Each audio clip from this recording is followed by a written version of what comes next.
Garrett Sutton had always been so devoted. But the day his childhood sweetheart got cancer, he handed me a memory-wiping pill. Mallory, Bethany is dying. I need 3 days, just 3 days, to give her the wedding she's always dreamed of. I won't hurt you, I swear. This pill will erase your memories of me temporarily. After our wedding, you'll take the antidote and fall in love with me all over again. We'll remarry, I promise. I took the pill, swallowed it without hesitation, seeing the desperate look in his eyes.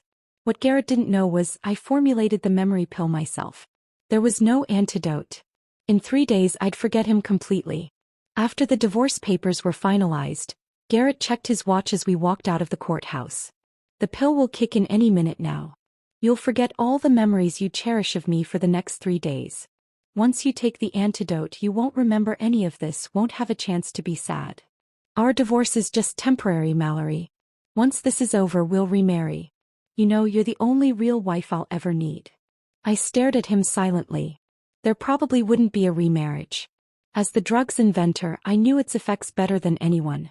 It wouldn't erase memories instantly, but gradually, bit by bit, until he faded from my mind. And there was no antidote yet. Garrett was obviously clueless. Are you sure you won't regret this? I asked quietly. He smiled, ruffled my hair affectionately. Bethany has loved me for so long. Her only wish is to have a wedding with me. I can't deny her that.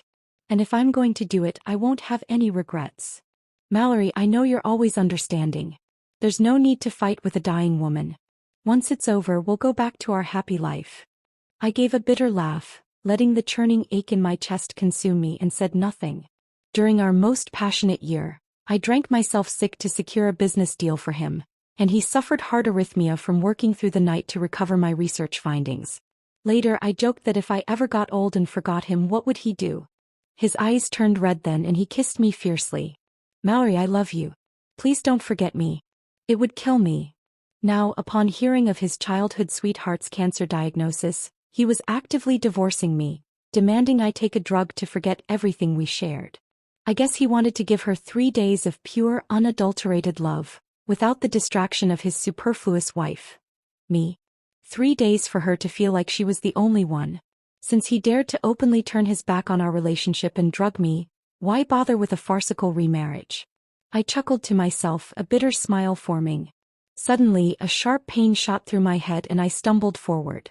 Garrett caught me quickly, his deep eyes filled with worry. What's wrong? Are you okay?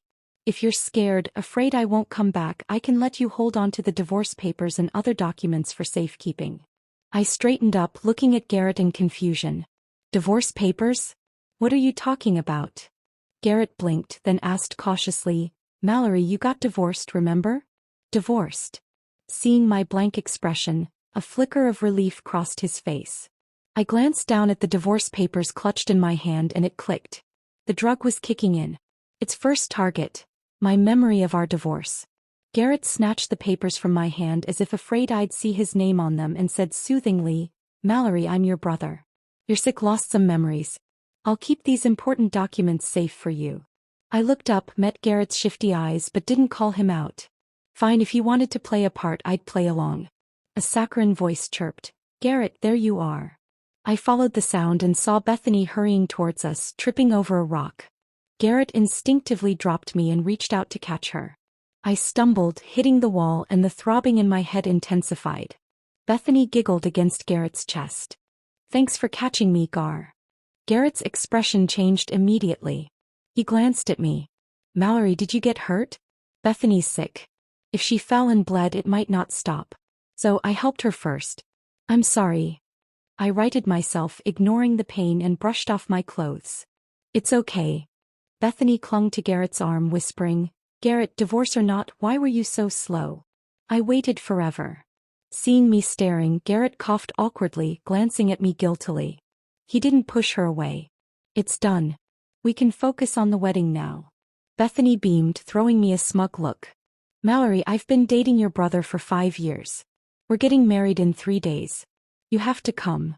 I smiled. If it's my brother's wedding, I'll definitely be there. Bethany's smile widened.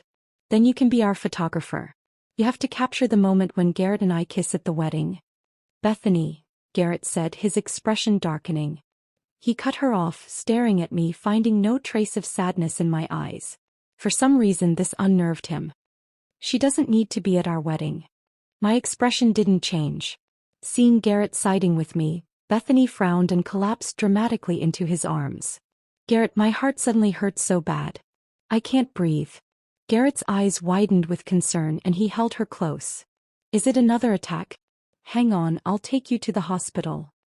He looked at me, asking softly, Mallory, do you remember where you live? Do you need someone to take you home? I shook my head. No, I remember. Garrett hesitated. The staff had told him the drug would only erase the memory of the person she loved most, not other memories. Thinking that I loved him most, Garrett relaxed a little. Okay, go home then. I'll take Bethany to the hospital. He scooped up Bethany and headed for the car. Bethany said weakly, Garrett, I'm so happy to be held in your arms like this. Even if I died right now, it would be worth it. Garrett chided her. Don't say things like that. Through the car window, I saw Bethany grabbing his neck as he fastened her seatbelt, planting a light kiss on his ear. I shivered at the intimate scene. His car sped away and my phone rang. Ms. Mallory, the Paris Institute is ready for your arrival ceremony. We look forward to seeing you in 3 days. I hung up, went home and found the place empty, stripped bare. This house was the one Garrett and I had decorated together. He had promised to live here forever, together. But now the teacups we picked out, the decorations we'd chosen, everything related to him was gone. Probably because he was afraid I'd remember the past. Even the plants we'd grown together on the balcony had been dug up. I gave a wry smile. Garrett, you've planned everything so thoroughly. Were you afraid that remembering would cause me pain, or that I'd destroy your wedding with Bethany? If you knew there was no antidote, that I wouldn't regain my memories, would you regret it? I took off my wedding ring, wrote him a letter and placed them in an envelope hidden in the dirt of a flower pot. My friend Serena called urgently. After hesitating, she said, Mallory, I have something to tell you. Garrett might be cheating on you. I saw him hugging a woman outside the hospital. It's okay, I said. Let him do what he wants. Serena was surprised. Mallory, are you okay? Hearing the concern in her voice, I laughed. What's wrong with me? Garrett and I are already divorced. Divorced? I explained everything briefly. When she heard about the pill, she swore. That bitch and that asshole. That's so messed up. He'll do anything to marry her. You gave up a chance at the Institute to be with him. Half of his success is because of you, and now he's making you suffer for another woman, claiming he doesn't want you to be in pain, drugging you. How dare he? A flicker of pain appeared in my eyes and my face turned pale. 5 years ago, when Garrett was down and out, I married him without hesitation. I used all my contacts to revive his company. Every night he held me, whispering that I was his only love. But everything changed. He started thinking about another woman. He slowly forgot everything I'd done for him, demanding that I be understanding, that I forgive his sympathy for Bethany. Is it so hard to love someone the way you did in the beginning? Why can't I? Serena ranted on the phone. Finally, exhausted, she concluded, I guarantee Garrett will regret divorcing you and drugging you. He doesn't know you didn't develop the antidote. Let him suffer. And you can move on. I glanced at the flower pot where I'd hidden the letter. After so many years with Garrett, I knew his habits. When he was frustrated, he drank on the balcony. If he really regretted it after I left, he would find the letter. Late that night, Garrett came into the house, rummaging through the closet. What are you doing? Garrett stopped, turning to see me in my nightgown standing in the doorway.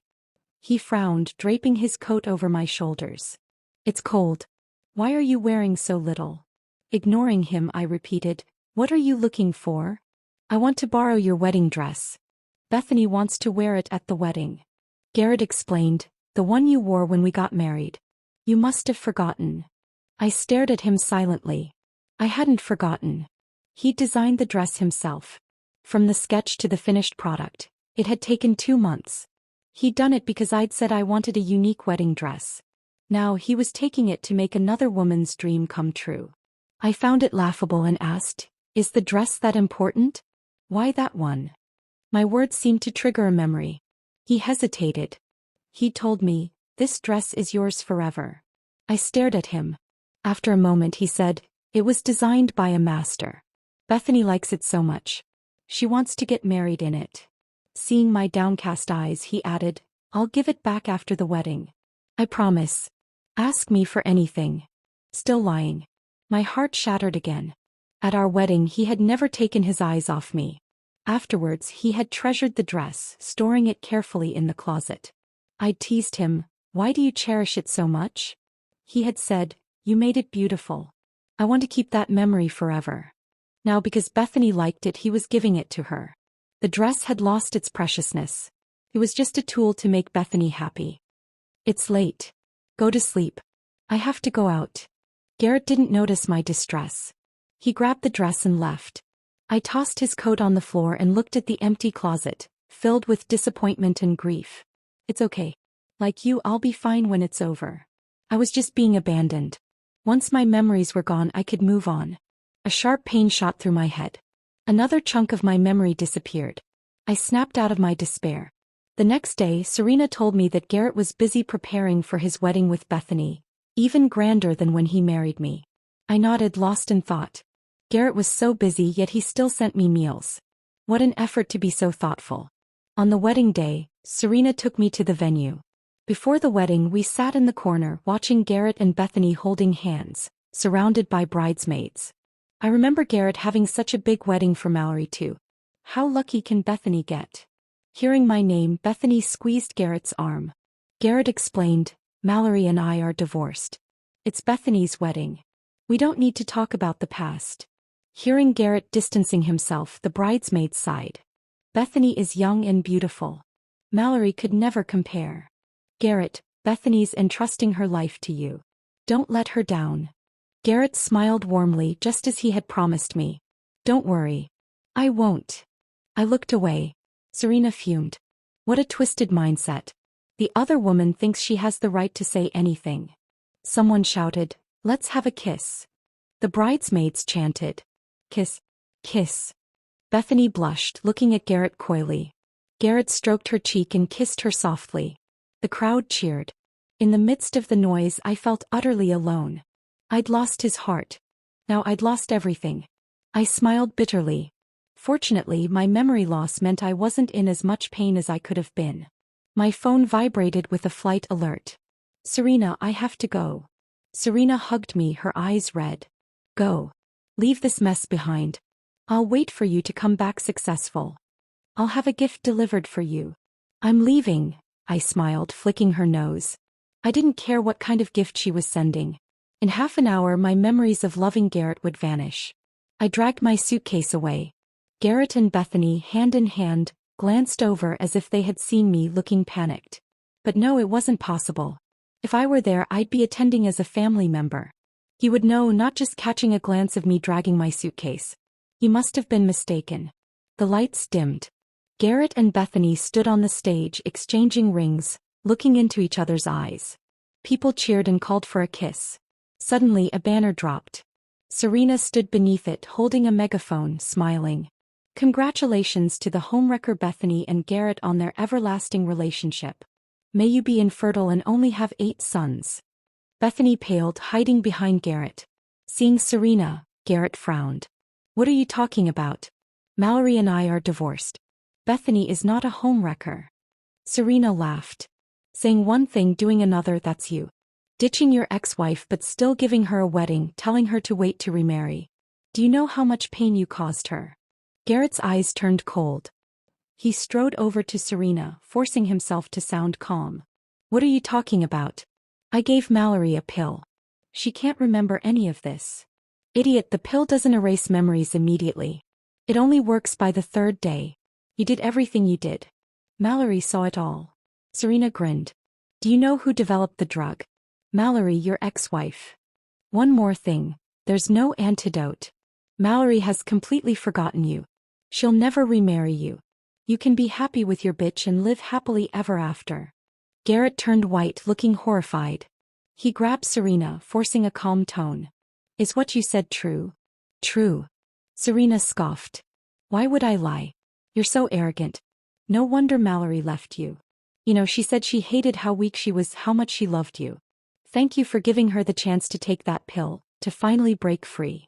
I focused on making the name sound more unique and representative of the U.S. I made sure to use language that is more direct and emotional, and to add small details that make the scenes more vivid and relatable to American readers. I also dialed up the betrayal and anger a little bit. Garrett stood frozen as Serena's words echoed through the hall. There's no antidote. His mind went blank. The champagne glass slipped from his hand, shattering on the marble floor. No, that's impossible. His voice cracked. She said there would be an antidote. She promised. She never promised anything, you idiot. Serena cut him off. You assumed. You always assume everyone will just go along with what you want. Garrett shoved past the stunned guests, running toward the exit. Where is she? Where's Mallory? Gone, Serena said simply, checking her watch. By now, she's probably forgotten your name. Behind him, Bethany clutched at his sleeve, tears streaming down her face. Garrett, what about our wedding? Everyone's watching. He yanked his arm away without even looking at her. I need to find her. He burst out of the venue, scanning the street. His hands shook as he pulled out his phone, dialing Mallory's number. It rang once, then went to voicemail. The person you are trying to reach is unavailable. Please leave a message. He tried again. And again. And again. On the 15th attempt, someone finally picked up. Hello. A man's voice, accented, professional. Who the hell is this? Where's Mallory? Miss Sutton is boarding her flight to Paris. She asked me to inform anyone who called that she's starting a new chapter and won't be taking personal calls.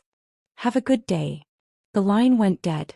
Garrett stood in the middle of the street, the phone pressed against his ear, listening to the dial tone. Around him, wedding guests were trickling out of the venue, whispering, pointing. He didn't care. He drove to their house. No, his house now, like a madman, nearly causing 3 accidents on the way. The apartment was exactly as he'd left it. Stripped clean. He stumbled to the balcony where he used to hold her, where they'd planned their future together, where he'd promised her forever. The flower pots were still there, the ones he'd cleared out so she wouldn't remember. Why did he do that? What the hell was he thinking? His vision blurred. He grabbed the nearest pot, ready to hurl it over the railing in frustration, when something white caught his eye. An envelope partially buried in the soil. With trembling hands, he dug it out and tore it open. Inside was Mallory's wedding ring and a letter in her precise handwriting. Garrett, if you're reading this, it means you came back. It means some part of you regretted what you did. I won't lie to you. I spent the last 2 days watching you choose her over and over again. I watched you take our wedding dress and give it to her. I watched you kiss her the way you used to kiss me.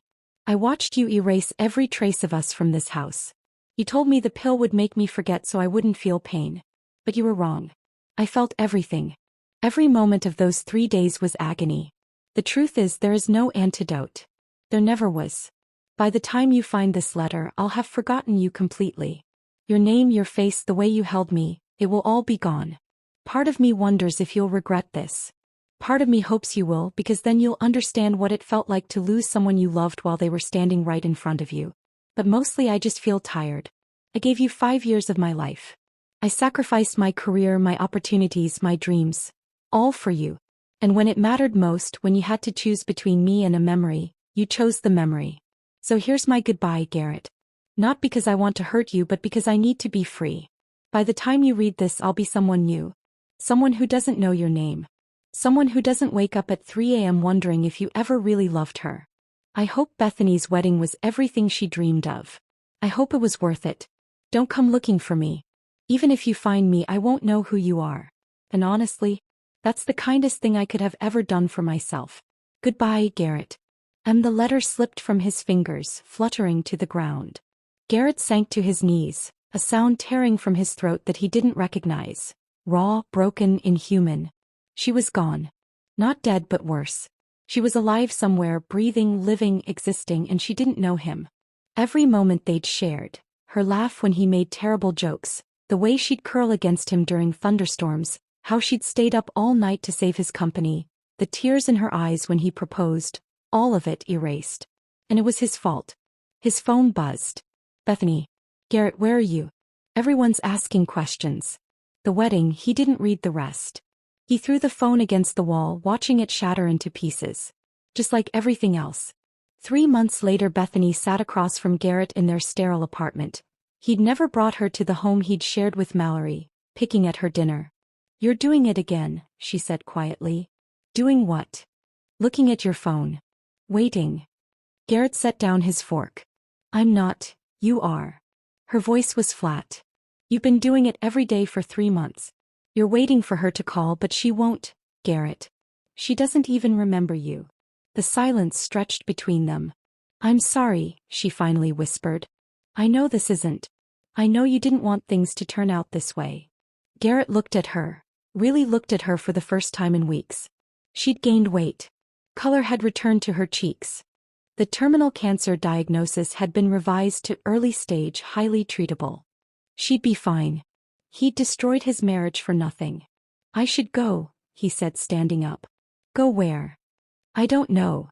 He grabbed his jacket and left. He always left these days. His car drove on autopilot to the old apartment building. He still paid the rent even though it was empty. He couldn't bring himself to let it go. He sat on the balcony, cradling a bottle of whiskey, staring at the empty flower pot. His phone buzzed. Against his better judgment he looked. It was a social media notification. Someone had tagged him in a post. His heart stopped. It was a photo from the Paris Institute of Neuroscience's annual conference. In the center of the image, standing at a podium, was Mallory. She looked radiant. Her hair was shorter, styled differently. She wore a crisp white blazer, her posture confident. She was smiling, genuinely smiling, in a way he hadn't seen in months before the divorce. The caption read, "Dr. Mallory Chin receives the Prix-Nobel for her groundbreaking work in memory research." Her keynote on the ethics of memory modification brought the house down. So proud to call her a colleague. She'd taken back her maiden name. His hands shook as he scrolled through more photos. Mallory laughing with colleagues. Mallory accepting an award.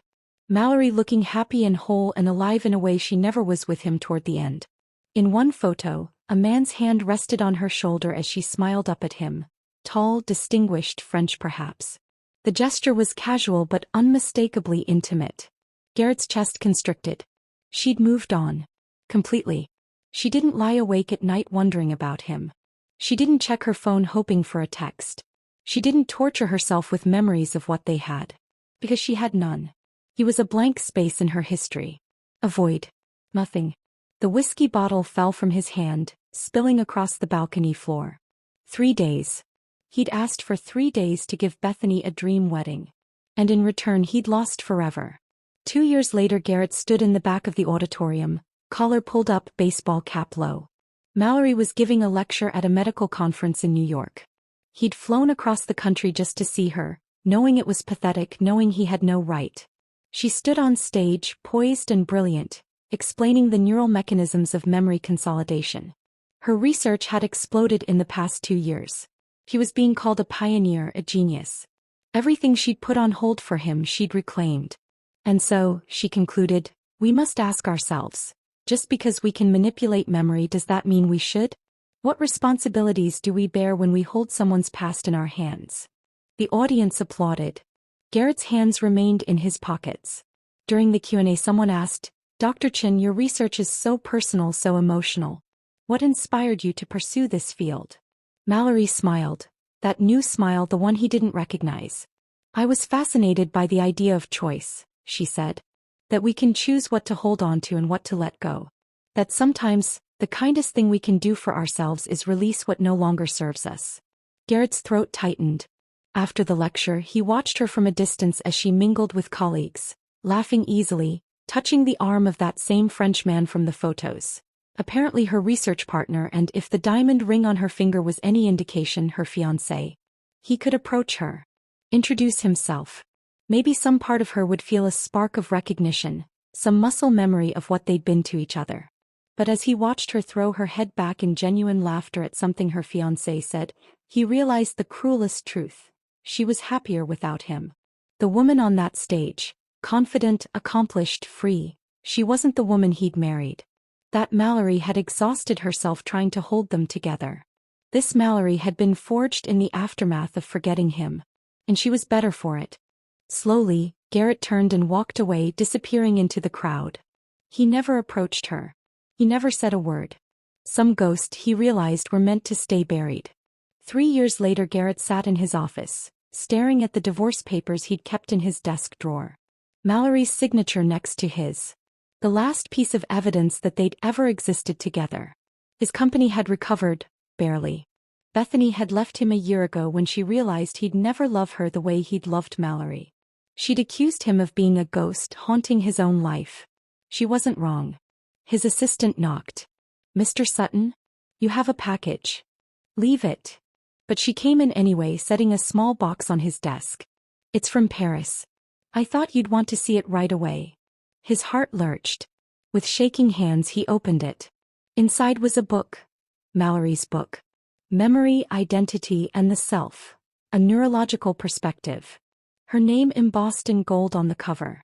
Dr. Mallory Chin, Ph.D. Tucked inside the front cover was a business card and a handwritten note.